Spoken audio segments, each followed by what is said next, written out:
Voilà, donc bonjour à tous les présents, bonjour à ceux qui viendront en différé. Nous continuons donc la construction de soi selon le Harizal, donc Etz Chaim, l'arbre de vie. Donc on a vu, je vais refaire un petit peu montrer la partie ici, c'est visible, du minéral. Après on a vu la partie du végétal et maintenant on voit la partie de l'animal. Donc ça fait un petit organigramme qu'il faudrait peut-être refaire en beauté. Et évidemment, tout ça, c'est pour nous dire que nous sommes concernés par toutes ces fonctions-là. On a suffisamment parlé du minéral et du végétal, et on va commencer maintenant la partie animale. Ça concerne les animaux. Ce que je ferai certainement, si je fais le séminaire, parce que j'ai prévu de faire un séminaire pour la partie humaine, c'est que je reprendrai également le texte biblique. Mais là, je ne peux pas le faire parce que je n'ai pas tous mes documents, pour montrer comment dans le texte biblique ces choses s'inscrivent au niveau des termes bibliques qui sont utilisés. Donc, alors maintenant, je ne vais pas toujours le lire en hébreu pour gagner un peu de temps. La partie animale. Donc ça concerne les animaux et ça concerne la partie animale qui va être à l'intérieur de l'homme, comme on l'a vu pour le végétal et le minéral. Donc cette partie animale par rapport aux autres éléments, elle est beaucoup plus intérieure. Comme on a vu que chaque partie est constituée principalement d'un élément, que le minéral était constitué par l'élément terre, que le végétal est constitué par l'élément eau, et l'animal est constitué par l'élément air, voire. Tout en sachant que chaque fois qu'on parle d'un élément, chaque élément contient les quatre éléments aussi, et donc si on parle du roi, on va aller extraire en parallèle tout ce qui est air dans le feu, ce qui est air dans l'eau, ce qui est air dans la terre, et évidemment ce qui est air dans l'air, pour constituer tous les matériaux nécessaires à la construction de l'animal, de la création de l'animal, et qui va fonctionner dans notre intériorité.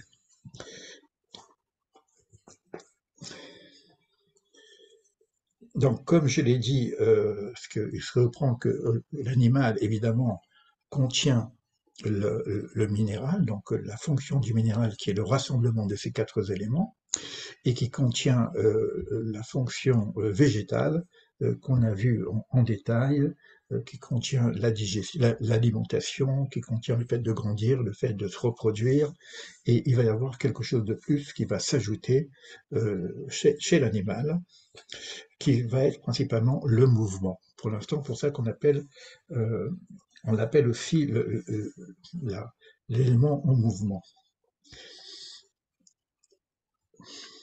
Donc on l'appelle parfois Yeshkorim lo nefesh atenoa, l'âme qui bouge, d'une façon volontaire. Là, il va y avoir une différence principale entre les deux éléments qui étaient une forme de programmation automatique.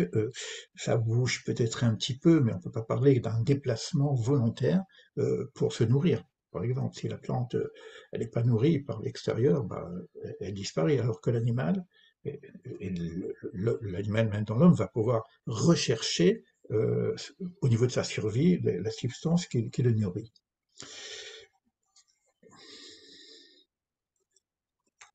Et on l'appelle aussi, au niveau de l'âme, on l'appelle la deuxième âme.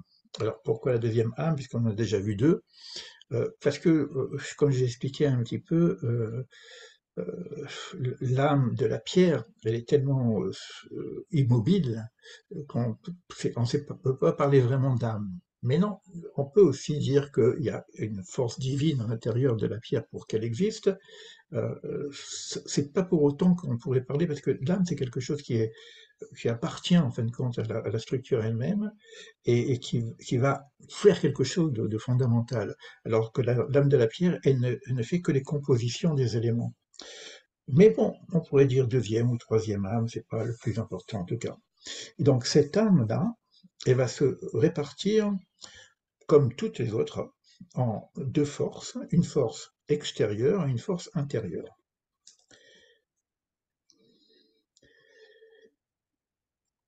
Et dans la force extérieure, on va avoir deux parties. Une partie qu'on va appeler les sens, on va retrouver les cinq sens, hein, les sens, et une partie qu'on va appeler le mouvement, que moi j'ai dessiné dans ma partie ici.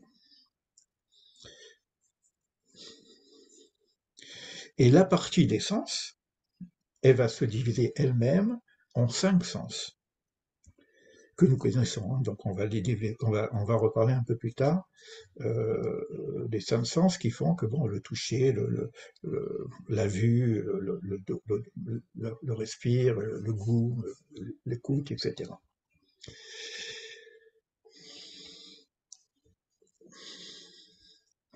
Alors maintenant, euh, dans la partie intérieure, et après ça va être développé, hein, donc on a parlé de ça, c'est la partie extérieure, les forces extérieures, dans la partie intérieure qui serait beaucoup plus encore au niveau de l'âme, parce que c'est comme un peu les porus, hein, ce qui est considéré comme âme pour le végétal n'est plus considéré comme âme pour l'animal, hein, d'accord. Et ici, dans la partie intérieure qui va s'ajouter à l'animal, bien que le végétal, on va parler de ses cinq sens, mais c'est des sens matériels. Il y a un autre niveau intérieur, qu'on appelle Nimi, qui va se diviser en deux parties. Alors, il faut bien, c'est pourquoi le petit dessin peut nous aider, mais faut essayer de voir le programme qui s'installe ici. Il y a une partie qu'on appelle l'imaginaire, et ça c'est extrêmement important parce que lorsqu'on va réfléchir sur notre imaginaire, on va voir qu'il y a une fonction imaginaire qui est animale, et on sait qu'il y a une autre fonction qui est pas tout à fait imaginaire, qui est de l'ordre de la vision, etc., qui serait divine. Mais en tout cas, là, on va parler de la fonction imaginaire qui est chez l'âme, et il y a aussi une autre fonction, et celle-ci, elle est extrêmement importante. Alors, c'est le, euh, mythe horaire. Alors, mythe horaire, c'est traduit par stimulation, mais c'est aussi l'éveil, le réveil. Donc, c'est comme s'il y a quelque chose qui est soit de l'imaginaire, soit d'une stimulation autre qui ressemble à l'éveil. Alors, c'est l'animal, est-ce qu'il est éveillé, pas éveillé? On ne parle pas de l'éveil spirituel de l'être humain, mais dans l'animal, il y a quelque chose qui est de cet ordre-là. Et vous allez voir que ces deux éléments, imaginaire et horaire, vont être les constitutions plus tard des fonctions, ce qu'on appelle le Yetzer Hara et Yetzer Tov, les, les, les tendances de l'être humain après toutes les valeurs de l'être humain. Et on va le voir déjà aussi chez l'animal. Et la partie de cette... maintenant, on reprend, donc on a deux parties, mais chaque partie va encore se rediviser. Et la partie du Médamé, qu'on appelle l'imaginaire, s'appelle Médamé, elle-même se divise en deux parties. Elle a une partie qu'on appelle mashig, c'est-à-dire le concept, l'imaginaire est construit une conception et puis une partie qui vient du souvenir. Vous réfléchissez. Alors, il semblerait que l'animal a également ces éléments-là. C'est-à-dire que bah, vous avez ce qu'on appelle le réflexe Pavlov, par exemple, au niveau du souvenir. Bah, l'homme aussi, il a dans son imaginaire des souvenirs, et on voit qu'on peut être aussi avoir des ancrages par rapport aux souvenirs. Vous allez voir que dans ce qu'on apprend ici, on va apprendre beaucoup de choses qui sont en rapport, pour ceux qui connaissent un petit peu, avec le coaching, et surtout notamment la PNL, qu'on appelle la programmation neurolinguistique. Alors, à la différence que ici, on a une programmation beaucoup plus neurologique qu'une programmation linguistique, parce que le langage, même s'il y a de la communication chez les animaux, proprement dit, le langage va venir chez l'humain, puisqu'on va l'appeler le médabère, le parlant. Donc, on a le concept et le souvenir. Et ça va être les explications qui nous seront données au fur et à mesure. Alors que la force du mouvement, elle est une,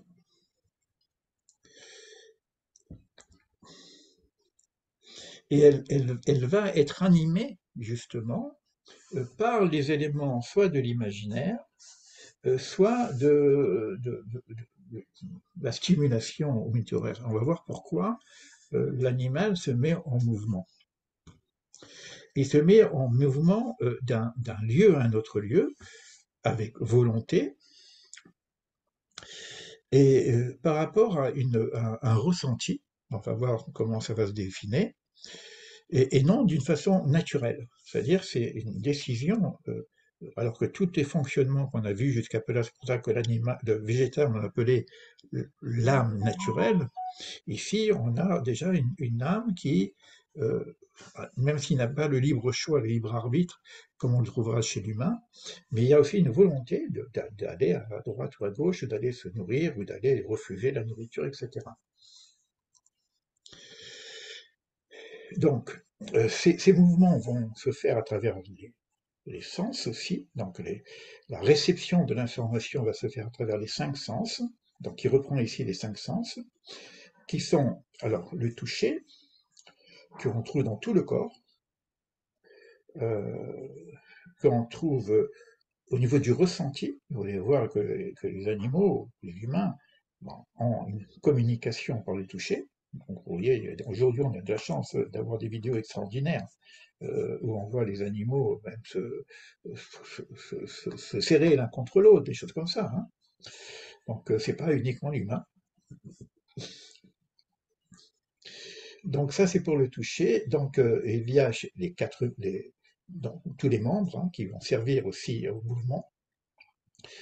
Et donc, au niveau des sens, on va avoir l'œil pour la vue, on aura donc les oreilles pour l'écoute, on aura donc le nez pour l'inspire et l'expire, on aura le palais pour le goût, et donc ces sens-là, juste entre parenthèses, hein, très rapidement, quand vous tomberez sur l'arbre de vie, quand on va parler d'Adam Kanmon, c'est-à-dire le principe de l'humain avant même sa création, on va parler de ces choses-là également. Et ça fait partie, on va parler aussi des mondes. On a le monde des yeux, le monde des narines, le monde de la bouche, le monde des oreilles, le monde du toucher, le monde des cheveux. Euh, et ces mondes-là vont avoir des noms spécifiques. Et donc, à la racine de ce qui va servir à l'homme, c'est déjà dans le principe, parce que l'homme va être un microcosme de l'ensemble, mais il faut savoir que ce dont on parle ici, au niveau de la Kabbalah, ça va être, quand on va parler des cieux, ça va être extrêmement important. Là, pour l'instant, on sait qu'on fonctionne comme ça et l'animal fonctionne comme ça. Et vous allez voir qu'il va assez loin au niveau du ressenti de l'animal. Hein.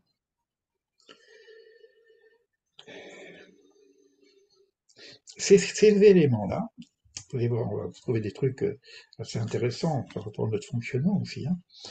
Ces éléments-là passent par le cerveau, tous les éléments.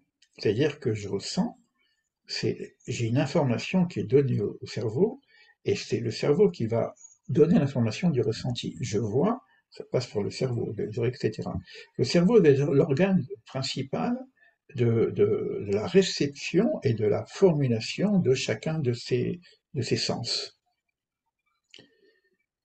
Dans la nature, dans le direct. Gardez bien ça en tête, hein, parce que la suite va être assez même étonnante par rapport à l'animal. Car ça, on est dans l'essentiel du ressenti qui viennent principalement des membres et de ces 5 sens. Et on les appelle chitsonimes, extérieurs, parce que c'est en rapport avec ce qu'on appelle le réel, le matériel. Je touche, je vois, j'entends, c'est des choses, même si le son, c'est quand même quelque chose de matériel.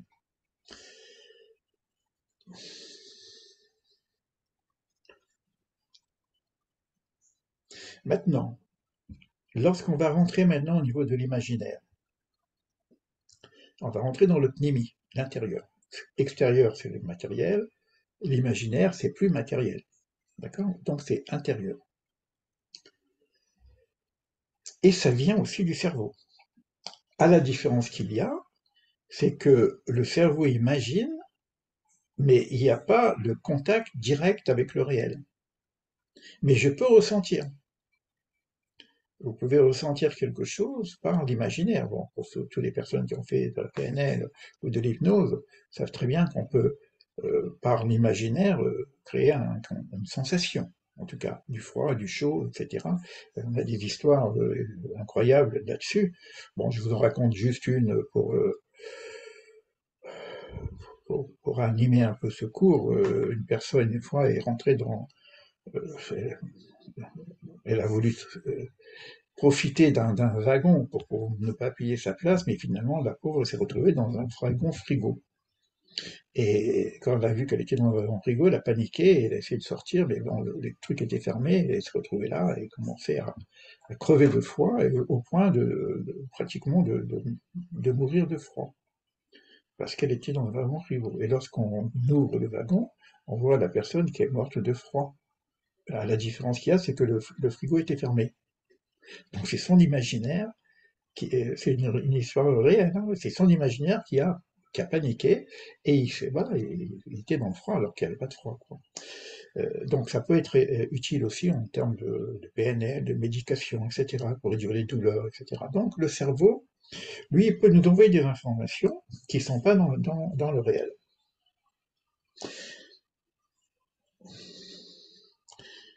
C'est comme si, je me dis, tu vois, comme si ça, c'est du réel. Et donc on peut ressentir ces choses-là, qui sont dans le cerveau. Alors, il y a aussi euh, la représentation qui viendrait je vais essayer de suivre le texte pour pas avancer.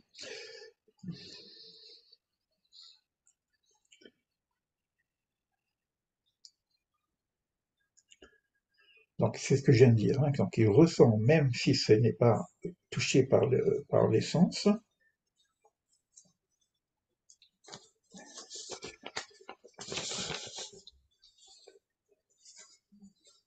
Alors, c'est ça. Donc, on arrive maintenant à une autre fonction de l'imaginaire. Mais non, c'est pas simplement un imaginaire qui, qui, qui viendrait aussi du souvenir. Quand on parle d'imaginaire, pour l'instant, on est dans quelque chose qui ressemblerait à des choses qu'on connaît déjà et qu'on ressent parce qu'il y a un souvenir en nous. Alors, quand on a maintenant un imaginaire qui vient du souvenir, évidemment, ça va déclencher chez nous c'est tout ce qu'on appelle en PNL l'ancrage, la Madeleine de Proust, etc., quoi. Donc, on va avoir quelque chose dans nos souvenirs qui s'installent dans notre cerveau et qui peuvent nous ramener à des sentiments, des sensations qui ont déjà été vécues. Et ça, c'est intéressant parce que on parle de l'animal. Et ça, si vous regardez aujourd'hui les animaux, bon, ce des animaux domestiques, etc., le chien, etc., vous allez voir que le chien bon, a aussi le chien, mais les animaux en général. Alors, il y a peut-être différents niveaux d'animaux au niveau de leur conscience par rapport à ces fonctions-là. Elles imaginent par leur cerveau euh, Keilu Aslo Margishim, même si c'est quelque chose simplement d'un souvenir. Donc ils se représentent un petit peu la chose et ça revient en souvenir.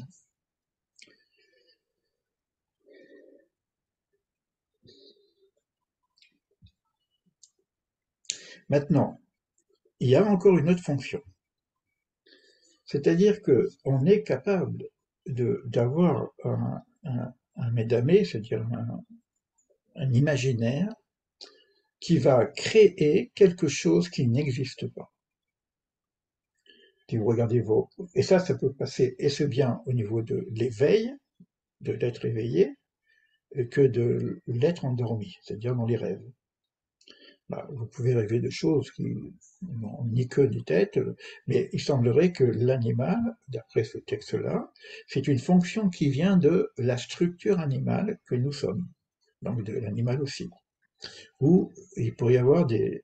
On sait que les animaux rêvent, Est-ce qu'ils rêvent que des souvenirs ou des choses du réel, ou est-ce qu'ils peuvent rêver d'un éléphant rose? Pourquoi pas?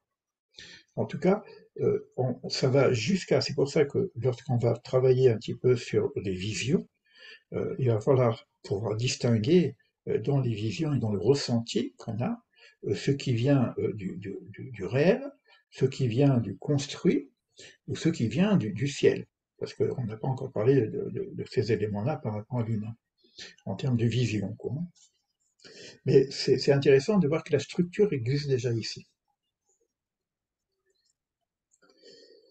Donc, cette fonction-là, même si on est loin de la réalité, elle nous permet de créer, non pas volontairement cette fois-ci, de créer un espace créatif qui n'a plus rien à voir avec ce que nous connaissons de notre souvenir ou du réel. Et ça, c'est pas en relation directe avec les éléments que nous connaissons au niveau des cinq sens. Donc il va y avoir peut-être des expériences, et donc ça peut être intéressant aussi de voir quelle sorte d'expérience, parce que vous avez expliqué aussi que dans l'expérience mystique qu'on peut avoir, il va y avoir des expériences mystiques qui sont de cet ordre. Alors, à quel niveau ça se passe au niveau de l'imaginaire? C'est pour ça qu'on va parler de la fonction animale, de la fonction humaine, et on parlera également de la fonction divine, hein, qui est dans l'humain. Puisque quand on parle de l'animal, on va voir que l'humain, on est obligé de commencer à l'humain, l'humain, quand on va parler de son nefesh, de son âme, nefesh. Il y a plusieurs niveaux d'âme, on parlera du roi, d'un neshama, ça sera dans la partie de l'humain, mais dans la partie nefesh, on a ce qu'on appelle le nefesh abrahami, le nefesh animal, qui est bon et mauvais en même temps, et un autre nefesh et le kout. Parce que là, on a un nefesh, donc même l'âme inférieure, qui est de l'ordre du divin aussi. Il n'y a pas que le neshama, parce que tout est divin quelque part. Donc le divin, il va jusqu'à la pierre, on a vu que si on n'existerait pas.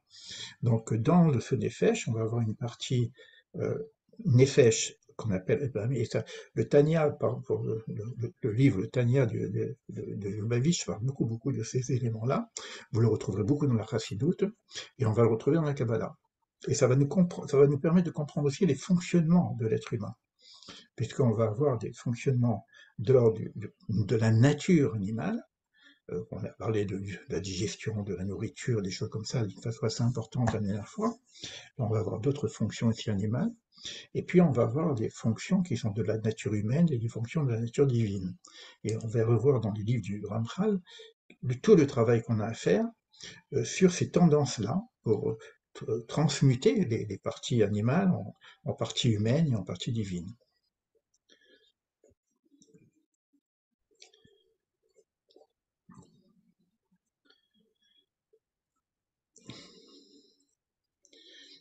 Alors, on appellera quand même ces fonctions, dans la mesure où elles ne sont pas matérielles, Rouhani, c'est-à-dire spirituel, dans le sens de la tsura. On avait vu que chaque chose a un élément chomer, matériel, et un élément de la tsura.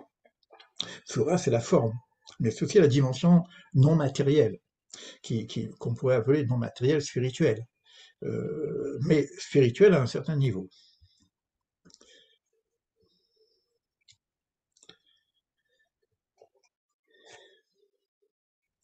Alors, ce que j'ai dit aussi, donc j'ai un peu devancé, ces éléments-là, on peut les avoir soit à l'état de l'animal, donc nous aussi, à l'état de réveil, c'est-à-dire où on pense, on va penser simplement, hein, et puis du rêve. Comme il explique, comme je vous l'expliquerai plus tard. C'est-à-dire que quelque part, comme c'est la fin du livre, j'ai l'impression que ces choses-là, ça nous amène à revoir un peu toute la structure du Etz Hachamim pour avoir plus de contenu dans le Koach. Alors maintenant, cette force du mouvement, euh, non, la force pardon, c'est mit horaire, cette force du réveil, de l'éveil, de l'intention, de la motivation, comme on l'appelait tout à l'heure. Euh, comment on l'appelait tout à l'heure, euh, c'est une force qui va venir, c'est une force de stimulation, mais qui vient principalement par un désir, un besoin passionnel aussi. On va voir qu'il va y avoir deux forces de mouvement, de direction qu'on va avoir, que l'animal a aussi, qui vient que c'est qu'une forme de désir. Et quand on va parler des passions, vous allez voir que l'animal aussi a que des éléments passionnels assez forts. Bon, aujourd'hui, on le voit, on a plus d'éléments, mais à cette époque-là, je ne sais pas comment ils ont pu voir toutes ces choses-là, mais bon, donc ils avaient déjà une connaissance par transmission. Donc cette force passionnelle est beaucoup plus intérieure,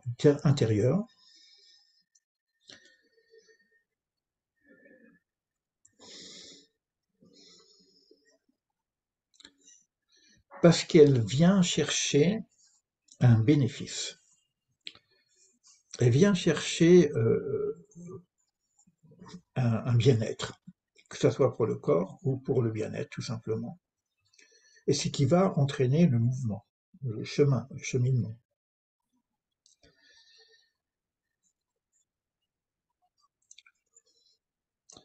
Cet éveil, ce réveil, cette stimulation va se faire de deux façons. Elle va se faire soit par la pensée, donc l'animal, nous, l'animal pense, euh, pour aller vers quelque chose, que ce soit une nourriture ou autre chose. On devait voir que l'animal va aussi vers son maître pour un câlin, des choses comme ça, quoi. Hein. Soit une préparation. On voit que l'animal aussi se prépare à.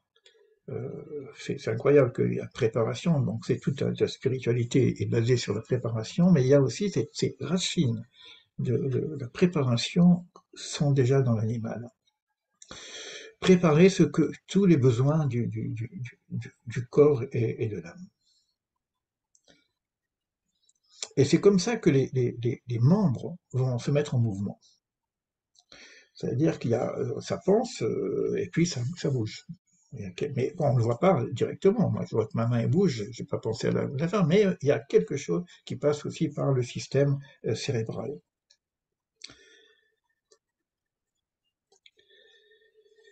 Qui va faire aussi que on va déclencher l'ensemble des sens aussi par rapport à ses pensées, ses volontés, ses besoins qui sont de l'ordre de ce qu'on appelle mitava, qui est le désir. Alors, il va y avoir d'autres éléments hein, au niveau du bénéfice, on va le voir tout de suite. Alors, euh, donc, les membres vont se mettre en mouvement au niveau du corps pour recevoir ce bénéfice, ce qu'on appelle les toilettes, hein, de préserver il y a quelque chose que le corps a besoin aussi, c'est de non simplement d'avoir du désir, en même temps d'avoir un certain bénéfice de ce qu'il y a, mais de conserver le bénéfice qu'il reçoit. Ça peut se faire pour la nourriture, évidemment. Euh, il va s'éloigner des mauvaises choses et il va se rapprocher des bonnes choses. Il va s'éloigner de tout ce qui peut être dangereux pour lui, de ce qui pourrait être un dommage. Euh, et il va se rapprocher de ce qui correspond à sa passion, à son désir.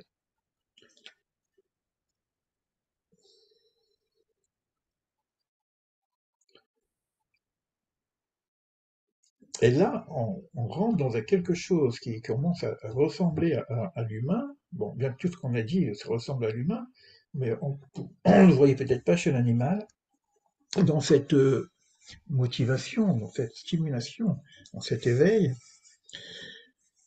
euh, le- alors on va parler de choix, mais c'est pas le libre choix au niveau du bien et du mal comme à l'homme, Mais il y a quand même un choix d'aller à droite ou à gauche par rapport à ce qui est bon pour lui ou pas bon pour lui. Et il va parler maintenant de midot. Midot, c'est de valeurs qui sont bonnes, et il y a des valeurs qui sont mauvaises. Donc, logiquement, l'animal, parce que lui, il est naturel, il va pouvoir se rapprocher de ce qui est bon pour lui et pour son âme, et s'éloigner de ce qui est mauvais pour lui. Et les termes qui sont utilisés ici, alors il faut imaginer, bon, chez l'homme c'est tout à fait normal qu'on va le voir, mais il faut voir que la racine se retrouve dans l'animal. Et il va parler maintenant comme exemple au niveau des réactions de l'animal, euh, au niveau des mauvaises midotes qu'il pourrait avoir, c'est par exemple la colère. Vous voyez un chien enragé, bon, on ne sait pas comment ça vient, mais quoi qu'il en soit, il y a une colère. Une haine. Il y a des animaux qui ne s'aiment pas, qui se battent. L'hostilité, ce qu'on appelle l'animosité. La cruauté. Tous les animaux ne sont pas des animaux gentils, mais pas dans le sens qu'un animal. Puis vous prenez le lion, je ne sais pas s'il est méchant ou gentil, mais le lion il va attaquer la proie pour manger. Il ne va pas faire autrement. Mais il y a des animaux qui tuent pour tuer. Ça veut dire que ça existe aussi chez l'humain. On va comprendre aussi comment l'homme peut tomber dans un état de cruauté, sans avoir un désir, sans avoir comment dire, une jouissance, ou bon, une jouissance peut-être de mal-être, j'en sais rien, mais sans avoir en tout cas un bénéfice de la chose. C'est tuer pour tuer, quoi. C'est pas pour se défendre. Il y a des animaux qui vont défendre leur territoire, etc. Mais il y aurait aussi, euh, et il y a aussi la pitié. Regardez les animaux aujourd'hui, un animal qui défend un autre animal qui se fait prendre, etc. Il y a beaucoup de vidéos là-dessus, que vous voyez des animaux qui ont un souvenir de leur maître, et puis quand le maître est malade, on voit que l'animal pleure, etc. Donc, et je ne parle pas que des chiens et des animaux. On voit ça aujourd'hui avec des gorilles, avec des lions, avec des choses incroyables, quoi. Mais donc, ces fonctions-là sont déjà dans le monde qu'on appelle le monde animal. Quand on verra la construction des 6 jours de la création, on va parler du végétal, on va parler du minéral, on va parler de l'animal, on va parler de l'homme. Donc l'homme va être le microcosme de toutes ces choses-là. Mais à savoir que dans ce qui est écrit au niveau de l'âme, quand on va parler de l'âme vivante, on va le voir dans les termes, on va retrouver des choses qui sont apparemment humaines, mais qui viennent de ces éléments-là, qu'on appelle les midotes, les valeurs.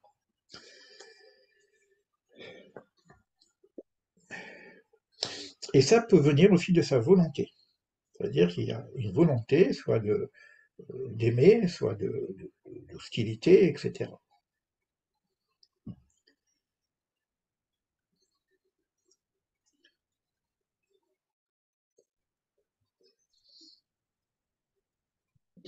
Qui vient de ses forces, et donc il y aurait ces forces.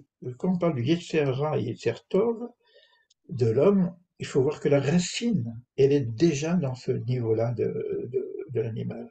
C'est la partie animale de l'humain qui va fonctionner quand je parle du Yetzer Tov, c'est le bénéfice positif, et Yetzer Ra, c'est qu'il n'y a pas de bénéfice, c'est simplement du mal que l'homme peut faire.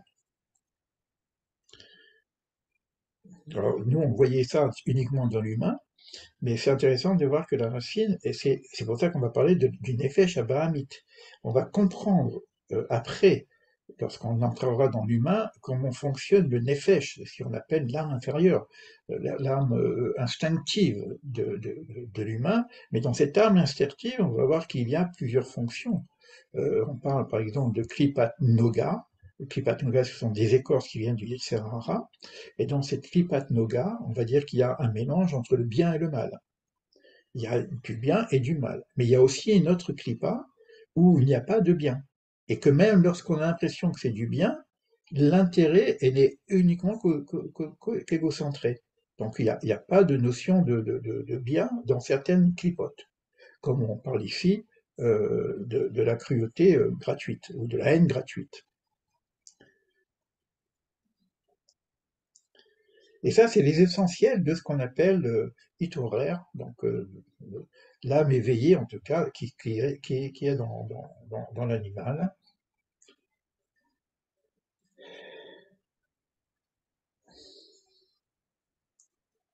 Et il dit que sache que même la notion de mitzvah, quand on va rentrer aussi sur les commandements divins, la motivation euh, peut venir aussi de l'aspect du nefesh abahami, du nefesh animal. C'est-à-dire, je vais devenir religieux par intérêt, tout simplement. D'accord? Donc on va avoir aussi des fonctions euh, de suivre les commandements divins, soit par la peur, soit par des intérêts. Donc c'est quelque chose qui vient de l'ordre du Yetzirah, de l'égocentrisme. Donc on va parler de l'ego spirituel à ce niveau-là. Et la racine de l'ego spirituel serait ici. C'est incroyable ce qu'on apprend là. Hein. En tout cas, pour moi, c'est.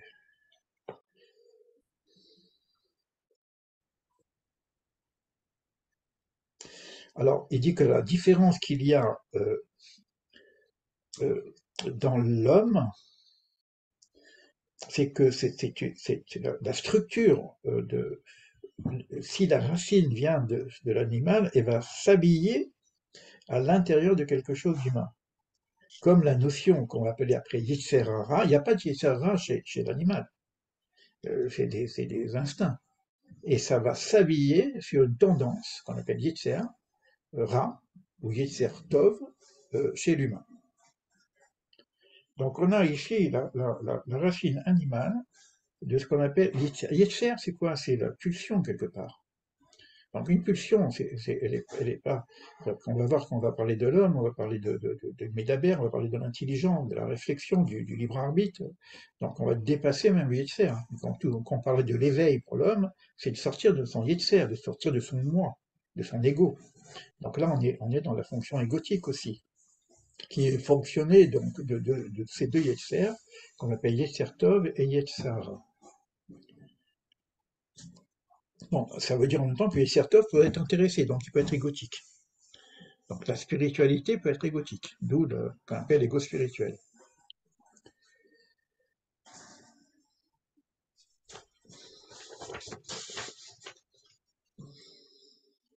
Et il va nous donner des éléments juste pour alimenter un peu le texte, qui va reprendre dans le Zohar, par exemple, dans la paracha Vayera. Bon, il faut retrouver la paracha qui parle de ces choses-là. Il va parler d'humains, par exemple, Lot, que lui représente Yetzirah. Il est totalement égotique. Totalement, bon, mais principalement égotique. Et comme on a parlé tout à l'heure aussi, hier, du végétal, et qu'on a tout le cours sur le végétal, il va parler aussi, dans le Zohar, on va parler de filles, de Lot, euh, qui, qui ont des forces, des cohortes, donc des âmes, on va dire, un peu immatures, jeunes, tu vois bien, et elles seraient de l'ordre de l'âme végétale. Elles vivent bon, d'une façon totalement presque automatique, comme on l'a vu pour le végétal, elles mangent, elles dorment, etc. Bon, elles peuvent reproduire, etc. Mais c'est carrément la fonction végétale qui est première chez certaines personnes. D'autres, c'est plutôt la fonction animale, donc c'est pour ça qu'on les appelle ça. D'autres qui vont revoir principalement par la notion de passion, des désirs,